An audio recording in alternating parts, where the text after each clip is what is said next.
jadi ini pertemuan pertama kita ya. Sebelumnya saya ingin Ibu ingin memperkenalkan diri terlebih dahulu. Perkenalkan, nama Ibu Naila Syifa. Ibu lulusan dari S1 Pendidikan Biologi Universitas Syahparam.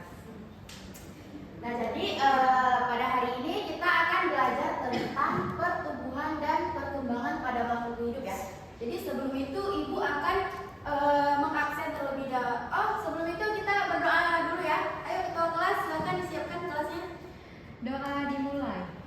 Bismillahirrahmanirrahim. Rabbi shrah li sadri wa yassir li amri wahlul 'uqdatam min lisani yafqahu qawli. Rabbi zidni ilman warzuqni fahman. Amin. Baik, Ibu akan absen dulu ya. Ada yang tidak hadir hari ini? Ada Bu. Siapa? Naila. Oh, kenapa dia? Sakit. Oh, semoga dia cepat sembuh ya agar bisa bergabung di kelas kita. Oke, sebelumnya Ibu ingin bertanya ya. Pernah nggak kalian membayangkan dari biji yang sangat kecil tumbuh menjadi pohon yang besar? Gak bisa kalian bayangkan? Bisa.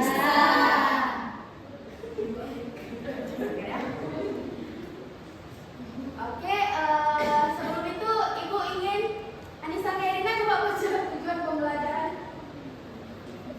Menjelaskan pengertian. Jadi suaranya Anissa. Menjelaskan pengertian pertumbuhan dan perkembangan. Menjelaskan pertumbuhan dan perkembangan pada tumbuhan. Menyebutkan faktor-faktor yang memengaruhi pertumbuhan. Ya, jadi ini tujuan pembelajaran kita pada hari ini. Nah, ada yang bisa menjelaskan apa itu perbedaan antara pertumbuhan dan perkembangan? Mungkin Nazira bisa? Pertumbuhan adalah proses pertambahan ukuran fisik dan jumlah sel yang bersifat kuantitatif. Sedangkan perkembangan, proses pematangan fungsi organ dan kemampuan mental yang bersifat kualitatif. Oke, baik.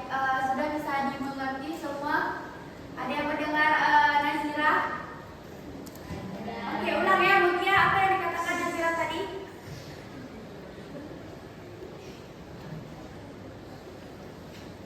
Pertumbuhan adalah proses pertambahan ukuran fisik, sedangkan perkembangan adalah proses pematangan fungsi.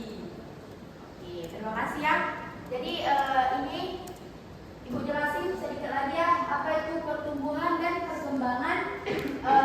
Pertumbuhan itu adalah proses bertambahnya ukuran tubuh makhluk hidup seperti tinggi badan kita, berat badan, atau volume secara kuantitatif ya. Dia kan tidak bisa kembali. Misalnya kayak kita kan udah gede, kan nggak mungkin berubah menjadi bayi lagi. Masuk nggak di akal kalian? Siapa yang masuk? Enggak. Ya, jadi itu pertumbuhan ya. Jadi sekarang kita akan membahas perkembangan. Perkembangan adalah proses menuju kedewasaan fungsi organ atau sistem tubuh yang bersifat kualitatif, yang meliputi perubahan kecerdasan, emosi, dan keterampilan motorik menuju kedewasaan. Nah, selanjutnya kita akan membahas tentang pertumbuhan dan perkembangan pada tumbuhan. Nah, pertumbuhan dan perkembangan pada tumbuhan itu meliputi pada 3 proses. Yang pertama ada perkecambahan, pertumbuhan primer, dan pertumbuhan sekunder.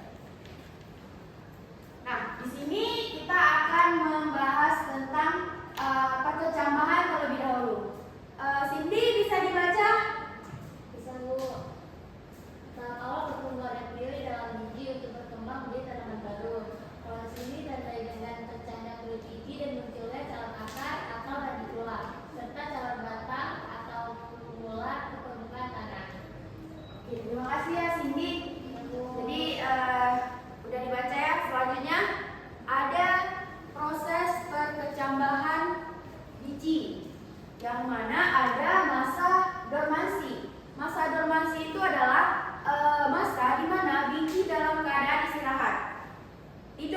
dia. Tidak tumbuh karena kondisi lingkungan belum sesuai. Nah, kemudian ada imibisi. Imibisi itu dia adalah proses masuknya air dari luar benih ke dalam benih untuk meningkatkan kadar air benih. Ya, selanjutnya ada aktivasi enzim. Ada yang mau membantu Ibu untuk membacakan? Anissa mungkin? Enzim seperti amilase bekerja memecah cadangan makanan untuk energi pertumbuhan. Oke, terima kasih ya Anissa. Tolong ya semua fokus ke papan tulis, jangan asik main HP, main laptop. Nah, dia perkecambahan dibagi menjadi dua tipe berdasarkan letak kotiledonnya. Ada yang tahu yang mana kotiledon? Coba diperhatikan yang mana di sini kotiledon. Yang ini?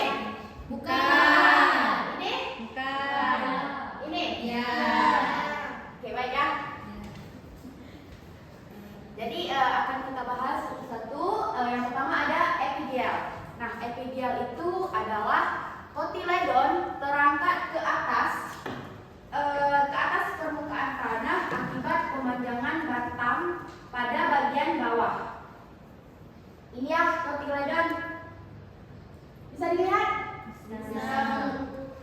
Oke, jadi contohnya seperti kacang hijau, kacang tanah, kedelai, dan labu. Selanjutnya ada hipogel. Nah, hipogel ini adalah kotiledon tetap berada di dalam tanah, sementara bagian batang atas memanjang mendorong daun pertama ke atas. Kalau yang tadi berada di mana? Yang epigel? Yang epigel di atas, yang hipo di bawah. Oke, hemat, terima kasih ya. Jadi contoh hipogel itu contohnya seperti jagung, padi, dan kelapa. Nah, selanjutnya kita masuk ke dalam pertumbuhan primer. Ada yang tahu ini apa? Akar. Yang sana? Titik tumbuh batang. Batang. Oke, jadi ini Tudung akar. baik. Kita bahas ya satu-satu pertumbuhan primer. Pertumbuhan primer ini adalah pertumbuhan yang menyebabkan bertambahnya panjang akar dan batang. Nah, pertumbuhan ini terjadi karena aktivitas meristem apikal atau titik tumbuh. Nah, titik tumbuh akar ini terdapat di ujung akar. Bagian-bagiannya, ayo siapa yang mau membaca bagian-bagiannya? Maya mungkin, tolong.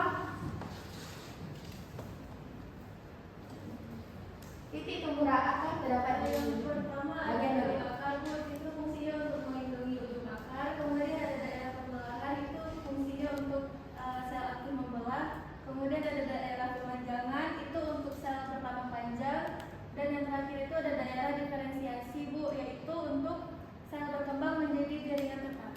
Bisa kita lihat ya di gambar ini nampak ini ada daerah diferensial yaitu sel berkembang menjadi jaringan tetap. Kemudian daerah pemanjangan sel bertambah panjang bagian ini. Kemudian ada daerah pembelahan, dia sel yang aktif membelah. Kemudian ada tumbuh akar yang melindungi akar.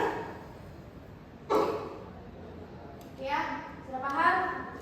Sudah dimengerti? Gak ada semangat ya hari ini? Semangat. Udah sarapan? Belum. Aduh, kenapa belum sarapan? Sama ya, ibu juga belum sarapan. Kenapa belum sarapan? Oke, kita belajar dulu nanti ada sesi santainya juga. Oke, sekarang masuk ke dalam titik tumbuh batang. Nah, titik tumbuh batang itu terdapat di ujung batang, di tunas atau tunas apikal. Nah, bagian-bagiannya itu ada meristem apikal. Nah, ini meristem apikal, dia tempat pembelahan sel. Kemudian ada protederum, itu adalah calon epidermis. Kemudian ada prokambium,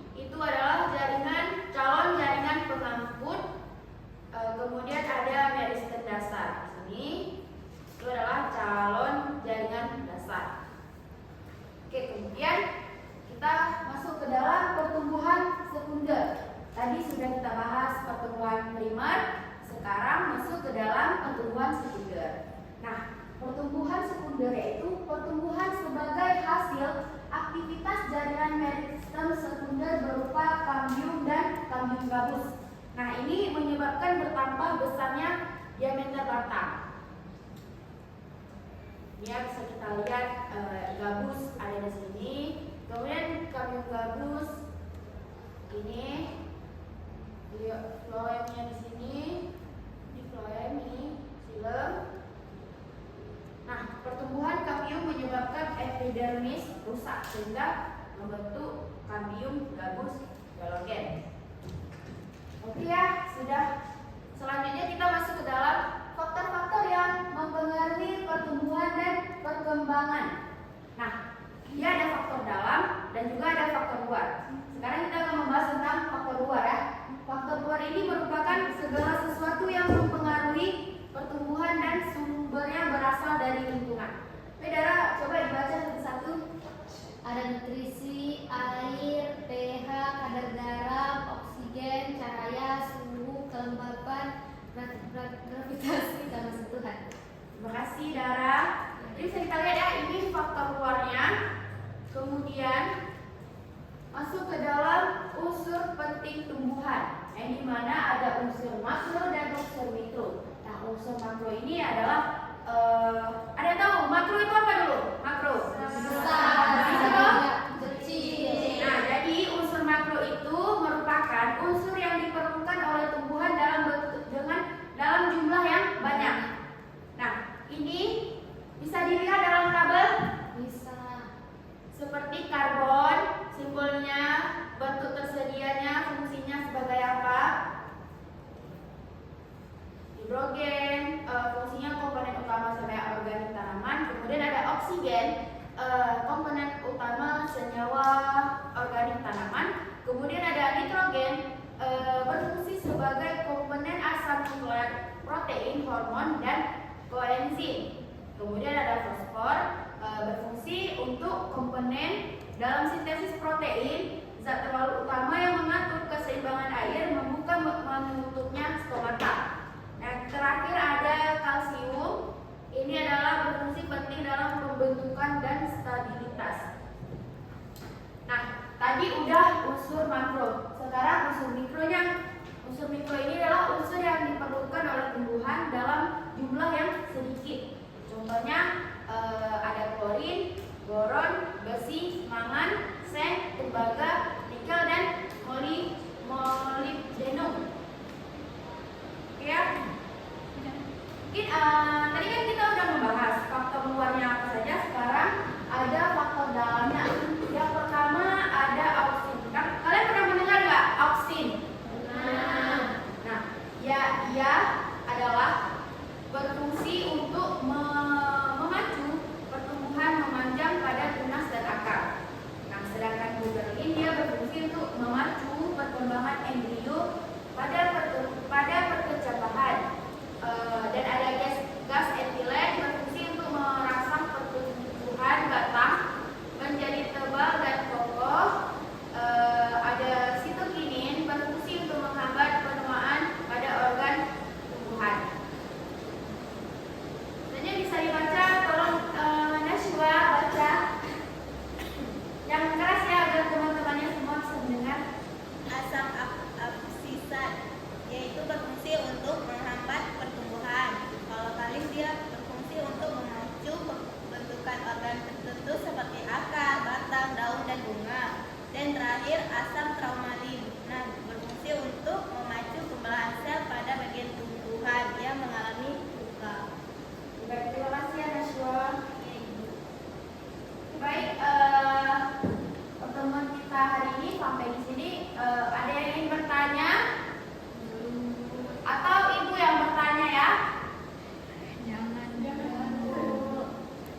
kasih Sofi.